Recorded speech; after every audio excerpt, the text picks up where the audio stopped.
What's poppin', homies? It's your favorite homegirl, Gossip Girl. Let's get into this commentary. Okay, homies, so I have an update for you about Kathleen Moore. And guys, unfortunately, it is not good news. I was kind of hoping, even though the evidence that was presented, the stuff they found and everything like that, I was hoping that she would be alive. Even if she was injured, I was hoping that she would be alive. But it is not the case. Okay? She was found and she is dead. Colin Knapp has murdered Kathleen Moore. And it's not surprising, but I was just hoping, when they found her, she was hurt, but she was still alive. And she could tell what Colin did to her. But still, it's not good news. And,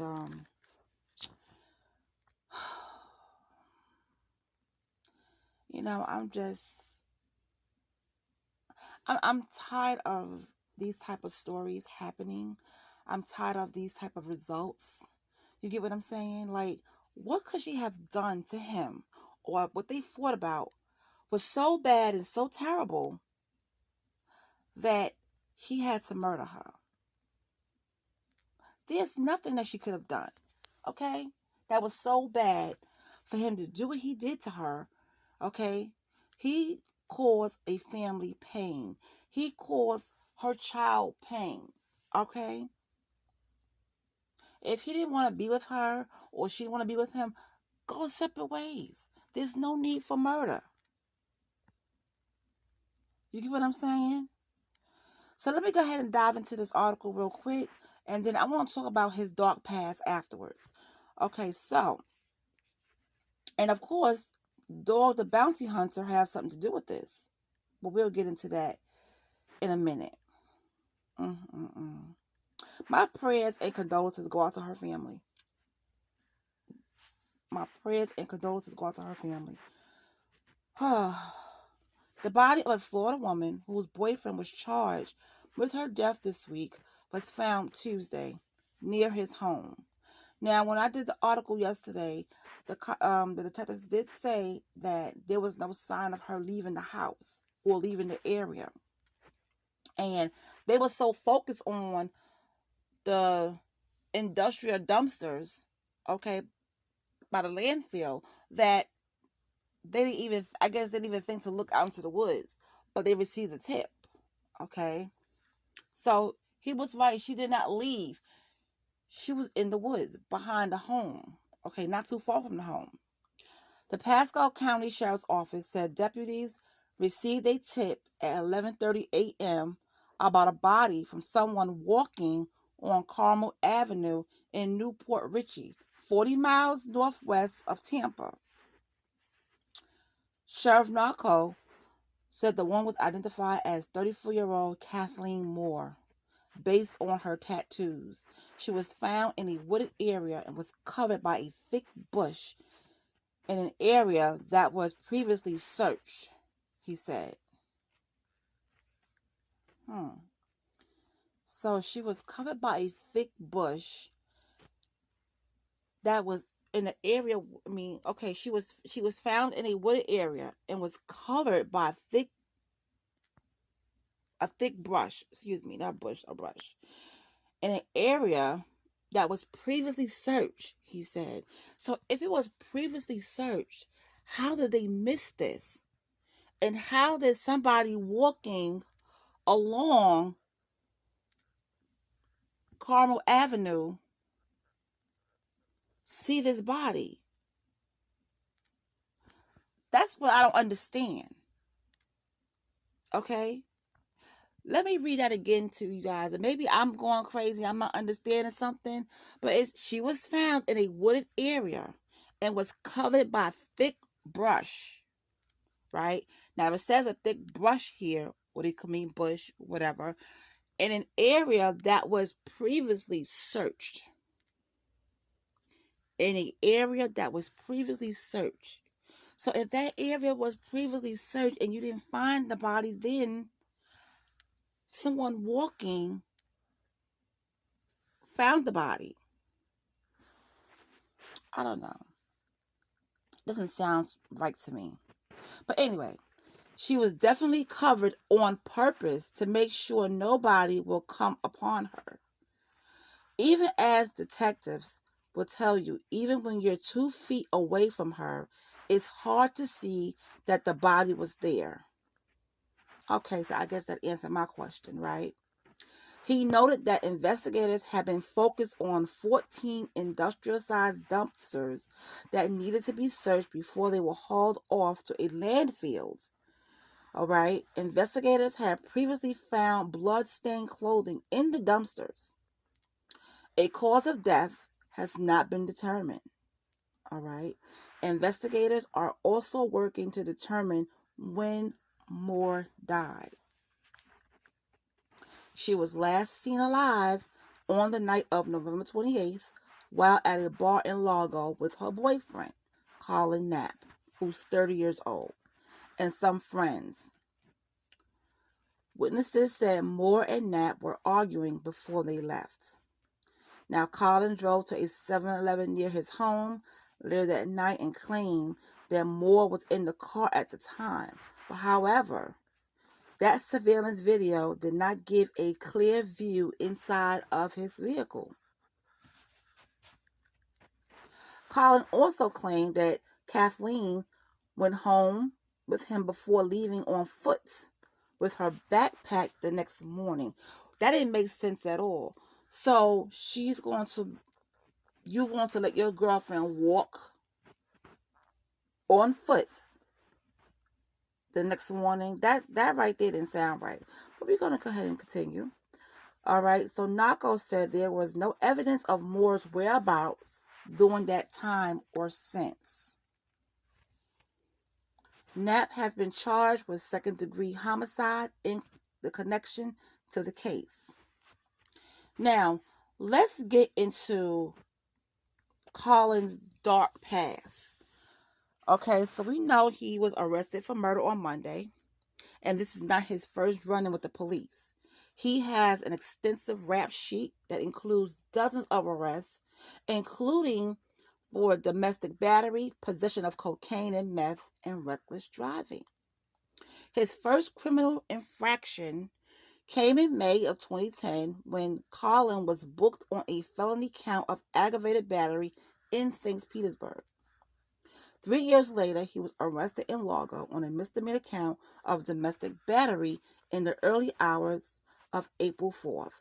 He was arrested again in Largo 10 months later for domestic battery, this time on a felony count. Now, during the second arrest, Knapp was also cited for reckless driving, possession of MDMA, oxy, cocaine, and other paraphernalia. Then in August of 2014, Knapp was arrested for 2 misdemeanor counts of obstructing or resisting an officer without violence. The reason for his initial arrest is unclear, though again, he was detained in the early hours of the morning. The case then went to trial, and a judge withheld adjudication, which is when the defendant is ordered to be on probation but is not formally convicted. Knapp has a number of drug offenses to his name between 2013 and 2015, including an arrest for possession of cocaine, alprazolam, meth, and paraphernalia in 2015. It's unclear whether Knapp spent any time in prison for his previous infractions. Now, between 2015 and up to his arrest on Monday, there are no listed arrests for Knapp.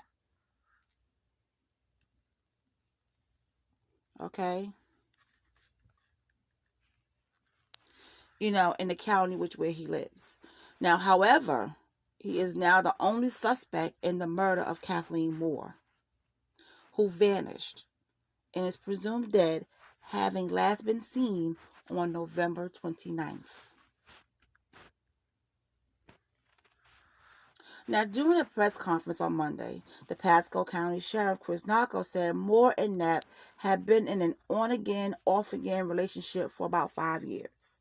Narco said when deputies interviewed Knapp prior to his arrest, there were inconsistencies in his statements. About a week later, authorities searched the contents of a dumpster from the restaurant where Knapp works and discovered blood identified as Moore's on clothing that belonged to Knapp.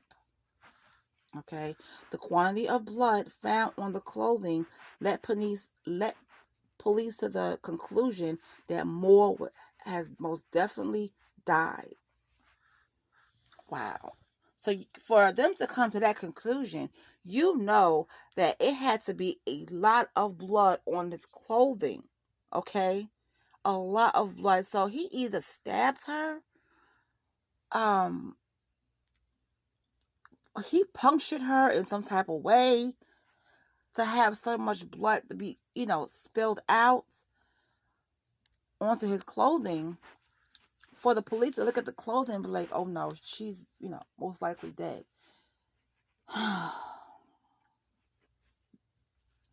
Investigators also learned that Moore and Knapp were seen arguing on the night of November 28th while out with friends at bars in Largo, the Indian Rocks Beach.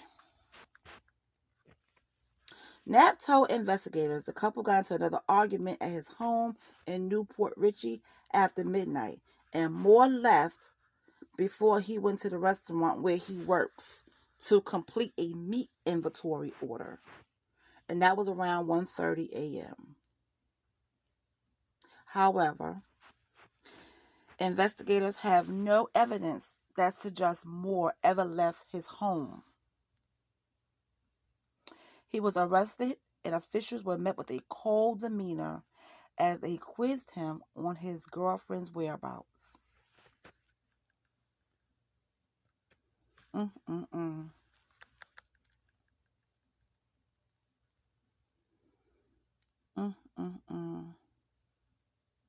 Now, while being interviewed by police, the 30-year-old said that he went to buy cigarettes in the early hours of November 29th, and Kathleen was in the car. Now, the police revealed that deputies attempted to look at the video surveillance, and footage could not be certain if Moore was in the car at all. All right. Cops then said Knapp decided to go to his job, which is believed to be at Harold Seltzer Steakhouse in Port Richey. Now, friend Jessica Brummett told Fox 13 a man found the mom's cell phone behind a Walgreens in Pasco County and turned it over to the police. Okay.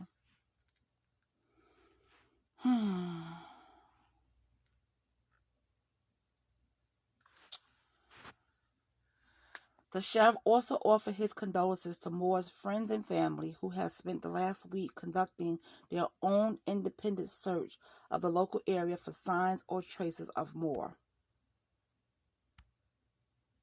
This is really sad. This is horrible. This is horrible. This is horrible.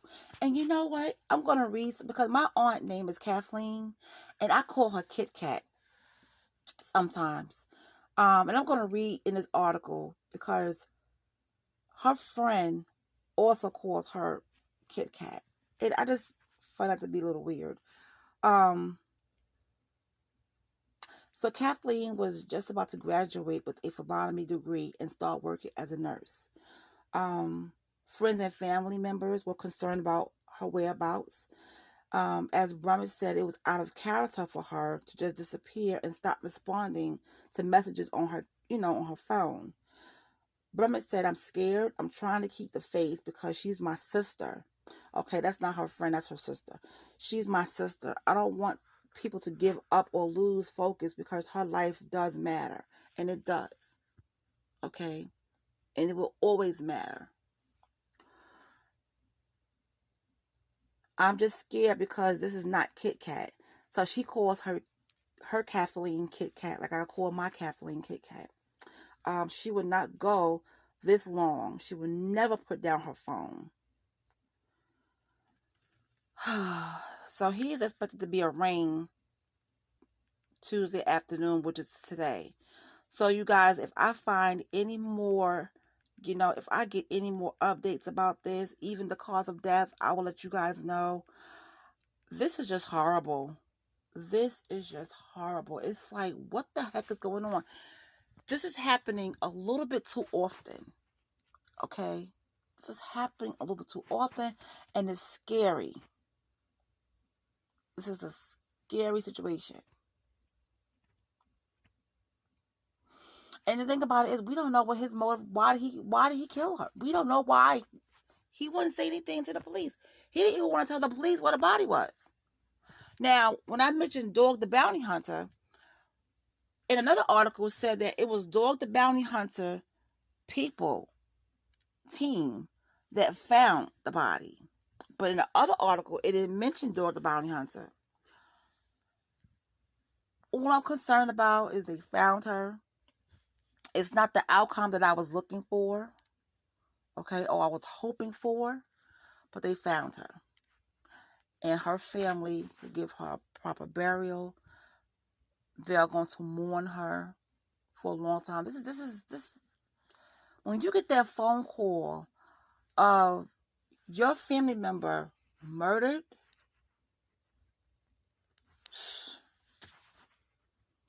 that's a feeling I would not wish on my worst enemy. I wouldn't. I've been through that. My family been through that. Getting a phone call and someone's telling you that your loved one, your sibling, your grandchild, your niece, your nephew, whatever it is to you, has been murdered. That's a pain that would never go anywhere. That's a memory. The time that the phone call came in, it's going to always be stuck in your head. That's a phone call I would never wish on anybody. Not even my worst enemy. That's a painful feeling. It's like you can't breathe. Like your heart is tightening. Like your whole chest is about to cave in. Okay? I wouldn't wish that on anybody. So I know how this family may feel when they got that phone call and they can't find, Kathleen. And then they get that call about they found her. I'm going to go ahead and end it right here. But I just want to say, I send, my deepest condolences and prayers to Kathleen Moore's family. And I'm glad that bastard is in jail. That's where he needs to be. He should have been in there a long time ago. I don't know why they kept letting him go after all those previous arrests, after all that stuff he was doing. He kept going in jail, getting out. He probably thought he could have got away with this murder.